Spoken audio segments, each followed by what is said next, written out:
Hey everyone, welcome to the channel. Before we get started, don't forget to like and subscribe. Also, drop a comment letting us know where you're watching from and what time it is there. That way, YouTube will keep showing you more stories like this. Now, let's begin. I am Maddie, 32 years old, and I live near my family in Houston. I'm not the type of person who gets paranoid easily, but after what happened, I can't step into a grocery store without checking my surroundings at least 3 times. It happened last year when I took my twin niece and nephew, Heather and Merlin, just 3 years old, to Costco. My sister had work to do, so I agreed to watch them for the afternoon. I wasn't a mother, but I thought, this should be easy. They're just 2 adorable kids. I can handle this. I was wrong. Taking 2 3-year-olds into a supermarket is like trying to control a pair of hyperactive kittens. I strapped them into the double shopping cart, trying to keep things under control as I navigated the aisles.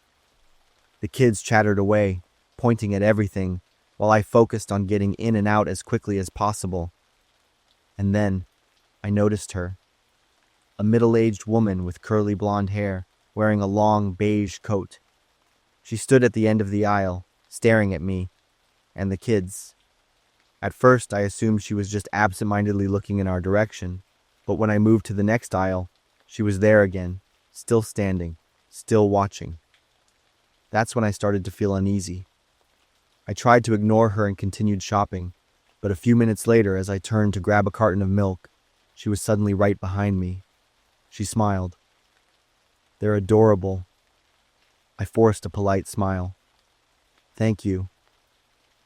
Then she tilted her head, staring at the kids with an intensity that made my skin crawl. "They must be twins, right? I've always loved twins. Such beautiful children, like little angels." I nodded, my only thought being, get out of here now. But then she asked a question that made me freeze. "Where are their parents? Or are you watching them alone?" I tried to keep my voice steady. "They're with me today. I'm their aunt." Her smile widened, something unsettling in her expression. "Oh, really? So no one else is with you?" Every instinct in me screamed that something was very, very wrong. I immediately turned the cart around and said, "Sorry, we have to go." And that's when I saw him. At the end of the aisle, a man leaned against a shopping cart. He wore a black hoodie with the hood pulled low over his face. He was pretending to look at his phone, but his eyes never left me. I had no doubt now. This was a setup. I gripped the cart handle tightly, forcing myself to stay calm. Don't run. Don't panic. Stay in control. I pretended not to notice him, instead smiling at the kids and speaking loud enough for those nearby to hear. "All right, kids, let's go find Mommy." I turned the cart and walked straight to the checkout area, where there were more employees and other shoppers. I didn't look back, but I could feel it. The woman and the man were still watching me. At the register, I kept my voice natural but firm. "Excuse me, could you call security? I think someone is following me, and these children." The cashier's expression changed immediately. Within a minute, a security guard arrived. I quickly explained what had happened, and he nodded, saying he'd check it out. I waited near the exit, my heart pounding, gripping the shopping cart tightly. The woman was nowhere in sight. The man had disappeared too. A few moments later, the security guard returned, his face tense. "You were right. We checked the security cameras. She followed you from the moment you entered the store, and so did that man. The second I started heading toward them, they both left." I immediately called my sister, telling her to come pick up the kids and swearing I would never take them out alone again. That night, I did some research and found something I will never forget. Human traffickers often target women who are alone with children. They watch, looking for someone distracted, especially with young kids. They wait for a moment of vulnerability, and in just a few seconds, a child can be taken and disappear forever. I don't know what would have happened if I hadn't noticed something was off. If I had been just a little slower. But I know one thing for sure. If you ever feel like someone is watching you or your child, don't ignore that feeling. I'm Sarah. I work part-time at Peterson's grocery store. This whole ordeal started during my night shift 3 weeks ago. Usually after closing, I'd stay about 20 minutes to clean up. That night, I flipped the closed sign and started tidying the dry goods aisle, which customers had messed up.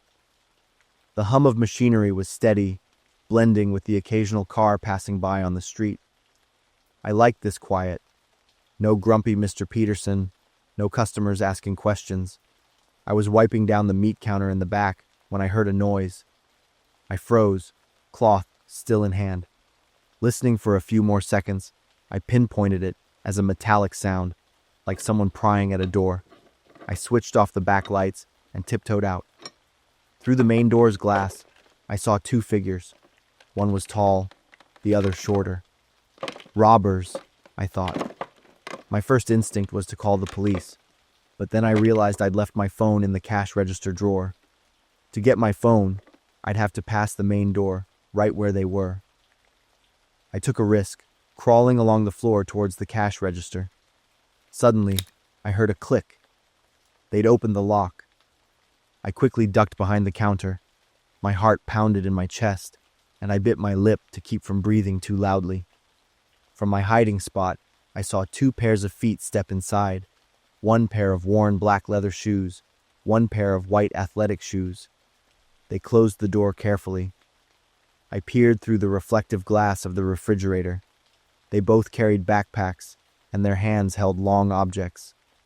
As they drew closer, the neon light from outside illuminated them, and I clearly saw the taller one holding a gun.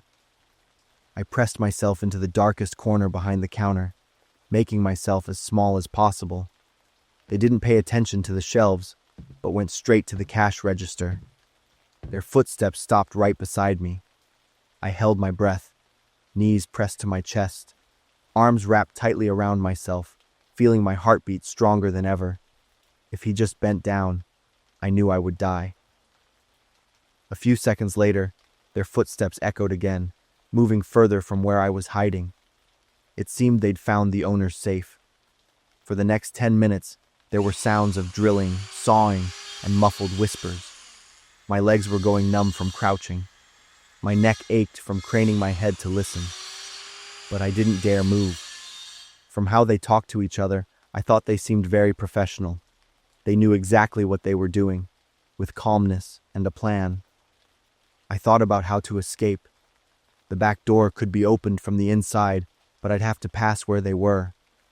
My phone was right on the counter, but I'd have to stand up straight to grab it. The metallic sounds finally stopped.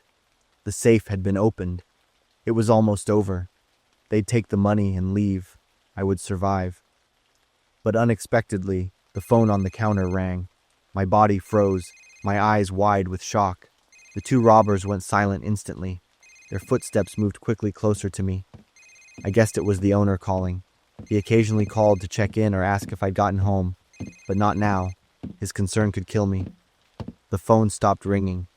I heard paper rustling and a small curse. They were searching for the phone. A few seconds later, the phone rang again. I figured it was the owner calling back. I thought to myself, this is it. Suddenly, a strong hand grabbed my hair and pulled me up. "You bitch!" the tall one snarled. I cried out in fear and begged for my life. The other one quickly ran over. "There are lights at the end of the street. They're here." "Damn it! Find a way out!" As the 2 robbers panicked, a police loudspeaker blared, ordering them to surrender. The 2 robbers yelled at each other. I saw flashlight beams through the main door's glass. The police were approaching the entrance. Suddenly, the tall one turned back to me. "Get up!" he yelled loudly. He pressed the gun barrel against my temple. The other one stood beside him, gun pointed towards the door. My whole body went limp. I couldn't feel my legs anymore. "I've got a hostage here. If you move in, she dies." The sounds outside stopped. I heard the police whispering. "Let her go, and we'll negotiate." The police loudspeaker boomed, calm and steady.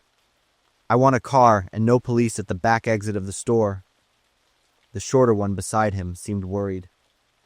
"Marcus, I don't think this is a good idea. We should—" "Shut up! I know what I'm doing!" So his name was Marcus, I thought to myself. The tense standoff continued. The police tried to persuade him, but Marcus became increasingly unstable.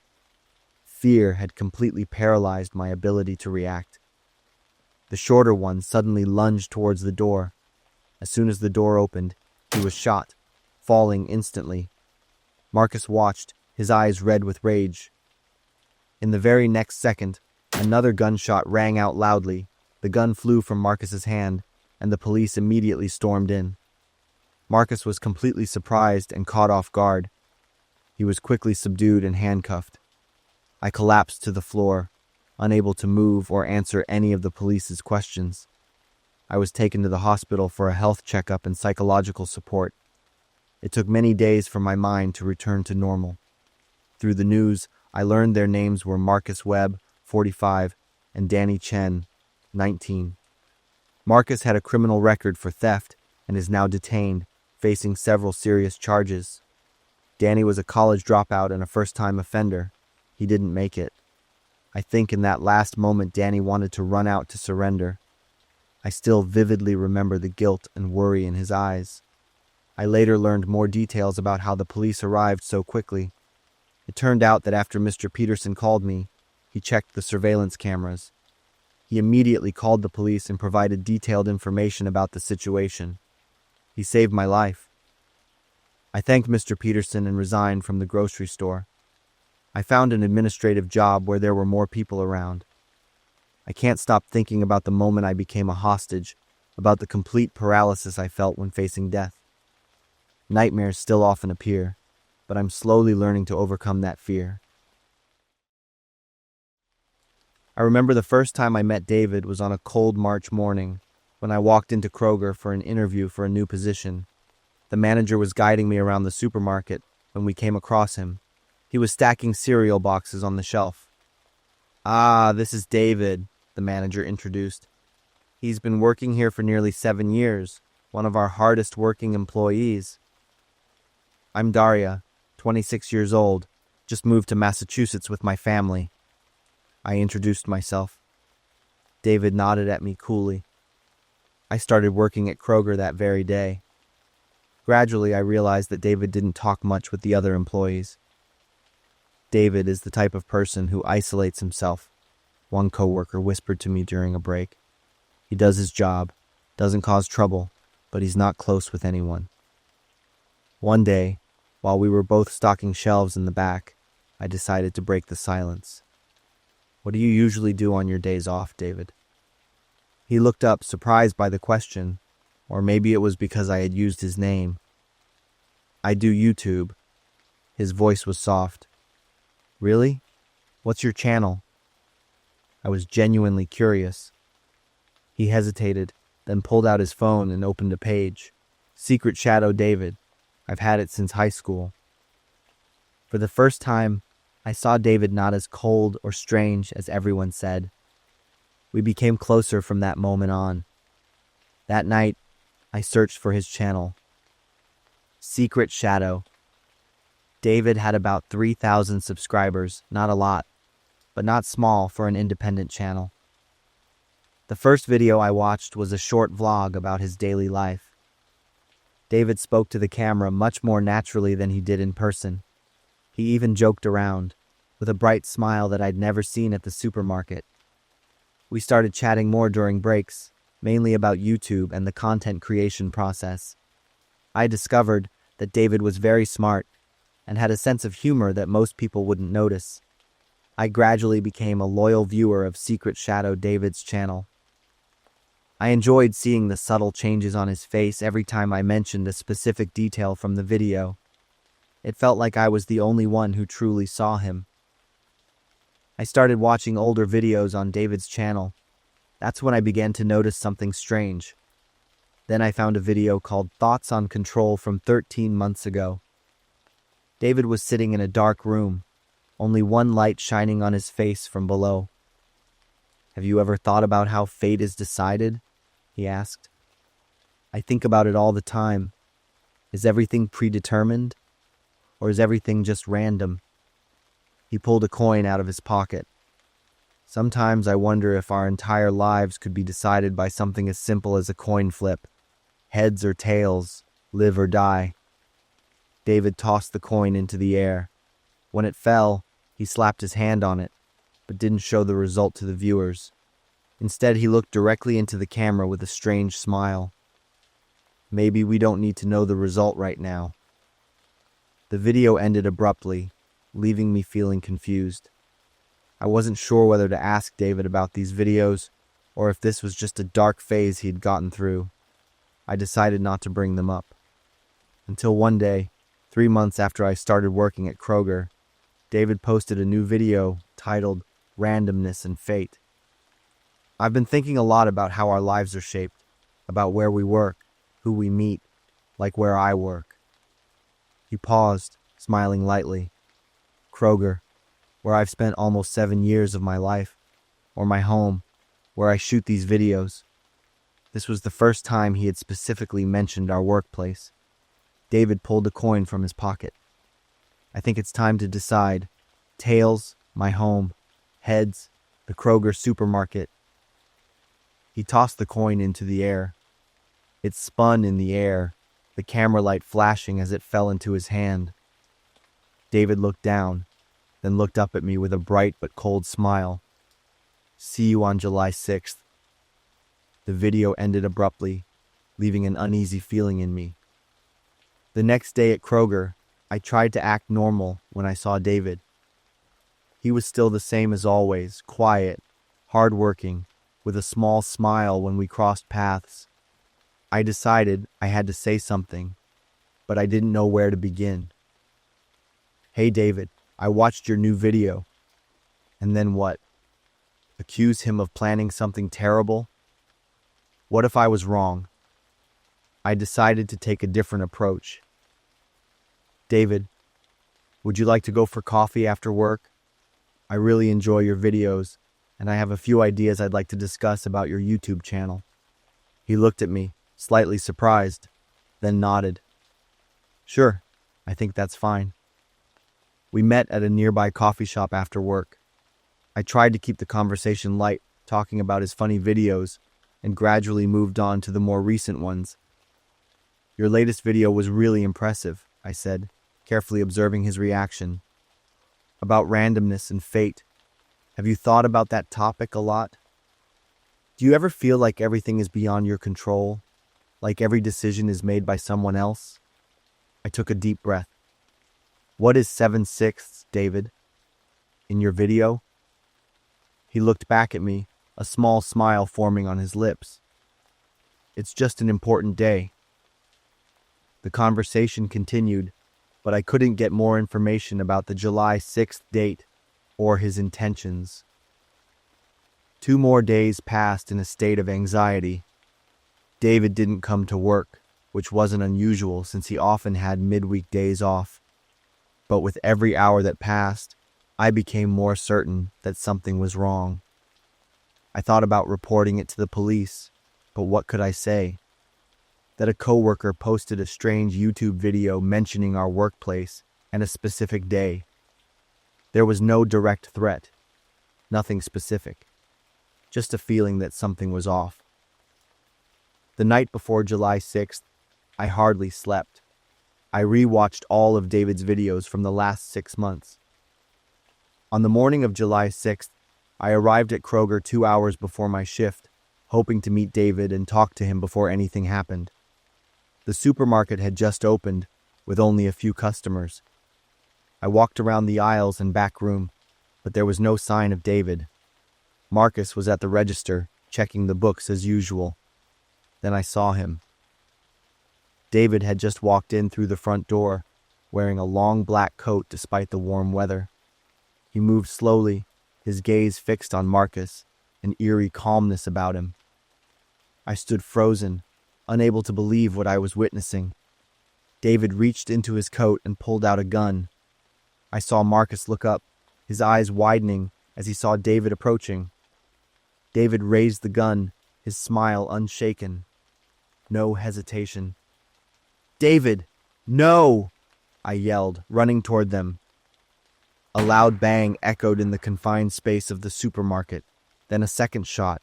I stopped, stunned, seeing Marcus slump to the ground, his head no longer intact. David turned toward me, the gun still in his hand. But instead of pointing it at me, he just stood there, looking at me. This is what happens. The coin has decided. This is fate. From a distance, I could hear sirens.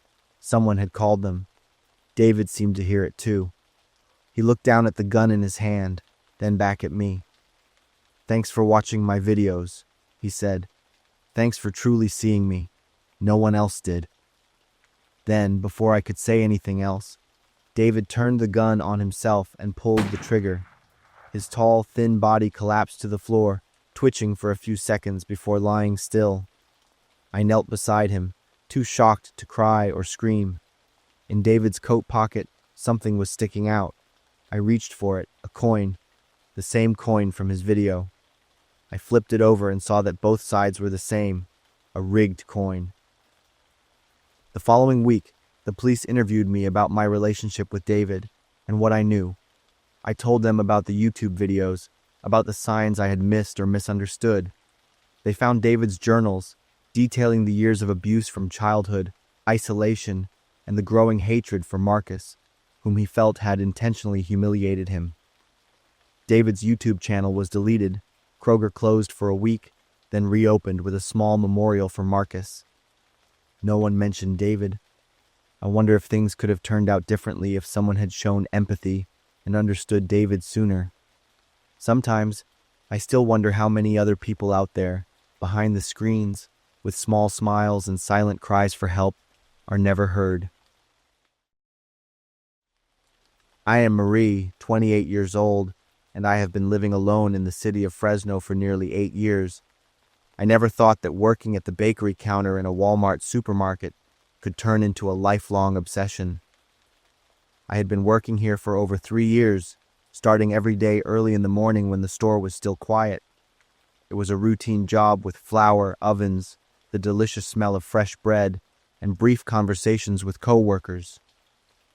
Everything changed the day Gim Arcour disappeared. Gim was a young girl. She was beautiful, quick-witted, always volunteered for the night shift, and was ready to work extra hours at any time. No one at the bakery worked harder than Gim. She once said she needed money to help her family, that she couldn't afford to fail. She was always on time, never missed a day without notice. And yet one morning, she didn't show up for her shift. At first, everyone thought maybe Gim was sick or had an urgent matter to deal with. But when the manager called and no one answered, a strange feeling began to creep in. I remember last week she seemed more stressed than usual. When we were cleaning up after our shift, Gim confided in me about a problem that had been worrying her. "Marie," she whispered, still wiping down the oven, "I think someone is trying to hurt me." I stopped mid-action and looked at her in surprise. "What do you mean?" "I am not sure," Gim sighed. "But Brad always looks at me with these strange eyes. Last week I found my locker had been broken into, and yesterday I saw him hanging around, even though it wasn't his shift." Brad was the night shift manager, a middle-aged man who was quiet with a cold stare. He had only started working here a few months ago. I nervously told Gim to report it to the manager. Gim shook her head helplessly since Brad was the manager, and she had no concrete evidence. I placed my hand on her shoulder to comfort her. "If there's anything that makes you feel unsafe, tell me, okay?" Gim smiled weakly and nodded. "Thanks. Maybe I'm just overthinking." Nearly a week after the incident, no one knew where Gim had gone. Her family had no news either. The police were called in. They questioned all the staff, searched for information, but there were no traces to be found. A few days after Gim's disappearance, life seemed to go back to normal, or at least, people tried to make themselves believe that. I still went to work every day, still spread dough on trays, still heard the oven crackling as if nothing had happened. Everything became eerily silent, as if no one dared to mention Gim's name. We kept working, but the worry lingered in every glance. I couldn't help but notice that Brad seemed unnervingly calm after Jim disappeared. While all of us were tense and worried, he remained composed, as if nothing had happened. Sometimes I even caught him smiling to himself while checking the oven, the one Jim used to handle. Then, that morning, the first nightmare began. A middle-aged woman stormed up to the bakery counter, her face flushed with anger. She slammed a bag of bread onto the counter, her voice sharp with frustration. "Do you know what's in here?" I slowly looked down at the bag of bread. On the outside, it looked like any other baguette, golden brown, still giving off that familiar, fragrant baked smell. But when the woman tore open the bread, inside was a dark patch, and before I could process it, the customer pulled out a long brown hair. I heard murmurs from the people around us. The noise rose, as if a crowd was about to burst into chaos. The manager quickly rushed over, forcing a tight smile in an attempt to calm the customer. He hurriedly tried to come up with an explanation. "Sorry, ma'am, this is definitely an accident. We'll check the baking process to make sure this doesn't happen again." I just stood there trembling, my mind spinning with one thought. The hair, it looked so much like Jim's. That evening, I sat curled up on the old couch, a thin blanket draped over my shoulders. The TV buzzed in the quiet room, filling the emptiness of a lonely night after a long shift. I held a cup of water, taking small sips to ease the fatigue building in my body. Today had been long. I tried to push aside the swirling thoughts about Jim, the hair and the bread, the strange feelings that had been haunting me these past few days. But then, a news headline jolted me back to reality. Fresno police are investigating a horrifying incident. A customer at Walmart discovered a human finger in a loaf of bread purchased from the store's bakery. The cup in my hand slipped, the glass hitting the floor with a crash, the water spilling onto the carpet. My whole body froze, my eyes glued to the TV screen. Currently, DNA tests are underway to identify the victim. I gasped, my cold hands gripping the arm of the chair. The finger. It couldn't be. A wave of disgust surged from deep within me, making me want to vomit. I tried to find a reasonable explanation. Could it have been an accident? A sick joke from someone? An unusual mishap in production? But no scenario made sense. Because I had touched those loaves, I had packaged them with these hands. I had placed them on the shelf to sell, neatly, cleanly, at a ridiculously low price. And now, a part of someone's body had been in it. A piece of someone had been crushed, mixed into the dough, baked golden in the industrial oven, and then wrapped up in a clean plastic bag. Guilt welled up in my chest, choking me. Was I an accomplice? I had touched it. I had placed it on the shelf, unknowingly inviting customers to buy that disgusting thing. I tossed and turned in bed, rolling from side to side, unable to shake the horrific images from my head. The finger in the bread, the hair tangled in the soft filling, the oven that had been running all night. Eventually, exhaustion pulled me into darkness, but it wasn't peace. I found myself standing in the Walmart bakery. Everything was unnervingly silent. There were no machines running, no workers chatting, no bread puffing up in the oven. No more buttery smells, no more warmth from the fresh-baked trays. I slowly walked forward, each step echoing in the empty space. The silence felt unnatural, as if the whole world had stopped. Then, my gaze stopped at the industrial oven. I didn't understand why I felt scared, but an uneasy feeling began to spread through my body. Suddenly, something started to ooze from the oven's door. A thick, dark liquid slowly dripped down onto the white-tiled floor, creating long, winding streaks. I stared at it, trying to reassure myself that it was just strawberry jam, that maybe someone had spilled an ingredient. But then the foul, metallic smell hit me. I gasped for air, feeling my body freeze, my heart pounding so hard I thought it might burst from my chest. I wanted to look away, to run, but some invisible force kept me rooted to the spot. The oven door slowly opened. Inside, amid the charred metal and ash, was Jim. Her body was burned, with patches of skin peeling away to reveal the charred flesh beneath. Her hair was no longer soft, only scorched clumps sticking to her distorted face. Her eyes were wide open, staring straight at me. Her mouth hung open, as if trying to scream. I stepped back, but she began to move. Jim lifted her arm, blackened and ulcerated, pointing directly at me. I wanted to scream, to run, but I couldn't. Then her voice echoed, not through sound, but through a whisper that reverberated in my mind. "I'm still here." I jolted awake, drenched in sweat, my breath rapid as if I had been submerged underwater. I woke up with dark circles under my eyes and my body exhausted after almost no sleep. My stomach twisted as I remembered the horrific nightmare. Jim in the oven, her burned body, her eyes staring at me. But I reassured myself that it was just a dream. A crazy dream brought on by my mind, haunted by Jim's disappearance and the terrifying news last night. I didn't even dare to check my phone or turn on the TV. I didn't want to hear any more news.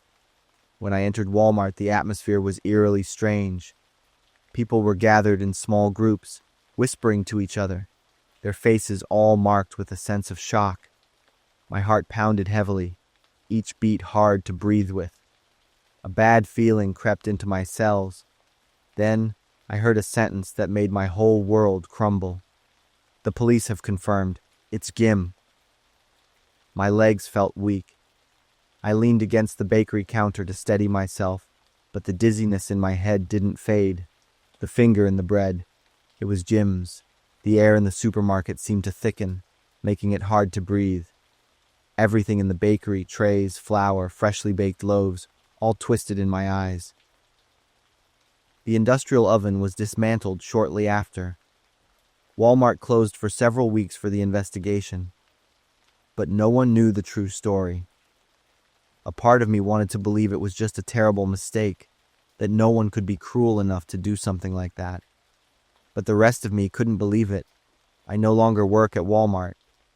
Every time I step into a supermarket, every time I see a fresh loaf of bread, I hear Jim. Not a nightmare, not a hallucination, but a haunting whisper that echoes from the deepest parts of my mind. I'm still here. Almost a year has passed since that horrific day. I moved to another city, started a new job at a small bakery, trying to rebuild my life. But the memories of Jim, of Walmart, of those horrifying loaves of bread, still cling to me. I can't stop thinking about Brad, the man with the cold eyes and strange behavior. After the incident, he disappeared too. The police questioned all the staff, including Brad, but there was not enough evidence to charge anyone. But I know. Deep down, I know something is wrong with Brad. Jim's warning about him following her, the strange look when the hair was found in the bread, and his sudden disappearance after the incident, everything is just too coincidental. Was Gim's case really an accident, or was it a crime too cleverly concealed?